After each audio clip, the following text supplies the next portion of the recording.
नमस्कार मित्रांनो, तर सर्वप्रथम सर्वांना नवरात्र उत्सवाच्या खूप खूप शुभेच्छा। तर चला आपण एका सुंदर मंदिराला या निमित्ताने भेट दिली आहे। तर तुम्हाला या ठिकाणी सुंदर असा या ठिकाणी नजारा दाखवण्याचा मी प्रयत्न करत आहे। कारण या पवित्र या मुहूर्तावर आपण ज्या मंदिराला भेट दिली या ठिकाणी वेगवेगळ्या ज्या गोष्टी आहेत, खूप असं सुंदर मंदिर तुम्हाला या व्हिडिओमध्ये दिसत आहे।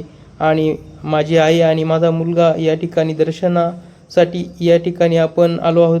त्या ठिकाणी व्यवस्था होती सुंदर पिण्याच्या पाण्याची आणि तुम्ही बघू शकता की कचरा व्यवस्थापनासाठी कचरा कुंडीची सुद्धा व्यवस्था होती, बसण्यासाठी बैठक व्यवस्था होती।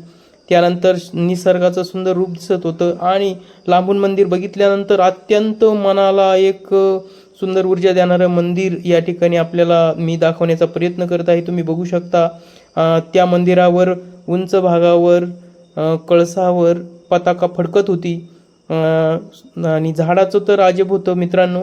झाडं नवपल्लवित एक जे तारुण्याची ऊर्जा असते या पद्धतीने निसर्गाचं रूप दिसत होतं आणि अत्यंत सुंदर हे बघू शकता। हे जे मंदिर आहे तर मनाला ऊर्जा देणारं आणि चैतन्य निर्माण करणारं हे मंदिर भेट दिल्यानंतर मला खूप या ठिकाणी सुंदर असा नजारा जाणवला। तर जी पताका आहे फडकणारी ती असं म्हणत आहे की उंच झेप घेत राहावी आणि जीवनात प्रगती करावी। या निसर्गाचं स्वरूप बघा मित्रांनो, अत्यंत भारी आहे या ठिकाणी अवस्थापन। आणि हे जे ठिकाण आहे मित्रांनो, हे मौठादेवी मंदिर आहे वैजापूर रोडवर। तिथं आले तर नक्की बघा, इथं सुंदर अशी दीपमाळ आहे। त्यानंतर आजूबाजूला हा निसर्ग बघा आणि हे बघितल्यानंतर मनाला खरंच एक चैतन्य निर्माण होऊन जीवनामध्ये जे दुःख आहे ते विसरून माणूस एक नवचैतना या ठिकाणी मिळते आणि पुढील जीवनासाठी सुंदर असं आपण या ऊर्जेचा वापर करून ही जी दैवी शक्ती आहे मित्रांनो, अत्यंत आपल्या जीवनाला एक आकार देणारी, आपल्या जीवनातलं दुःख नष्ट करणारी आहे। आणि या मंदिराकडे बघितल्यानंतर आपण आपल्या जीवनातलं दुःख विसरून या दैवी शक्ती आपल्यात संचार झाल्यासारखं वाटतं आणि खूप एक पवित्र हे जे ठिकाण आहे मौठादेवी मंदिर, तर तुम्हाला थोडं जवळून दाखवतो मित्रांनो। तर तुम्ही बघू शकता आतील जी मूर्ती आहे इतकी सुंदर आहे मित्रांनो।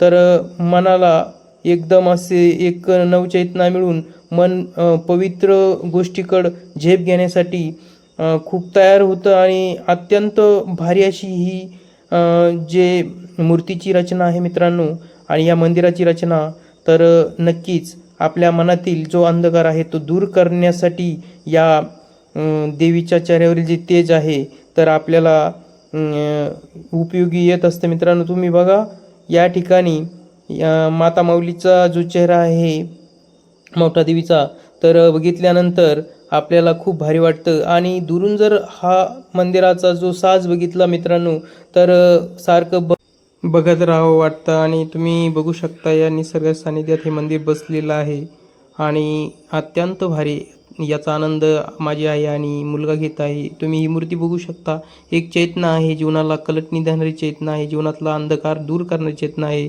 तर याचा आनंद आईने आणि मुलांनी घेतला। तर चला मित्रांनो, अशा सुंदर व्हिडिओसाठी पुन्हा भेटूया दुसऱ्या भागामध्ये।